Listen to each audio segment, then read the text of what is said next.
Ein Preis oder ein Stoderer kann das nicht nachvollziehen, weil bei unserem tut sie regelmäßig die Anhängekupplung verbirgen. Ganz gleich, was transportiert wird. Unser eins ist allweil überlohn. Ja, wegen dem Bisserl werd ich kein zweites Mal fahren. Letztens hab ich einen Kühlwagen geholt, weil meine Alte feiern wollt. Na gut, dann lassen wir den Hänger halt mit 40 Tragerl auf, geh weiter, die 15 Biergarne tun, die haben wir auch noch drauf. Beim Wegfahren hab ich's dann gleich gespürt, dass sie bei meinem Opi nimmer viel riert. Ja, auslassen tu ich jetzt nix, das wird schon gehen, grutze fix. Die Fahrerei ist nicht entspannt, hoffentlich steht kein Polizist umeinander, weil der backert mich, da zahl ich nur und blöd anrennen, da die am Gewiss auch noch dazu.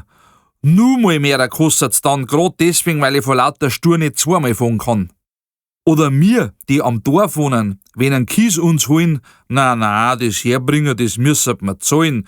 Den hol ich mir selber ab, weil ich einen Hänger hab. Geh weiter, hau nur eine Schaufel voll dazu. Der Baggerfahrer meint, ich glaub, das ist aber schon genug.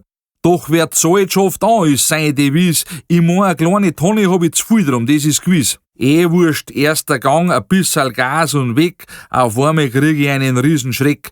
Der Hänger bleibt stehen, die Anhängekupplung bricht, Hänger fahren tue ich in Zukunft nicht. Das halbe die Heck hat's runtergerissen, jetzt haben's den Kies dann doch liefern müssen.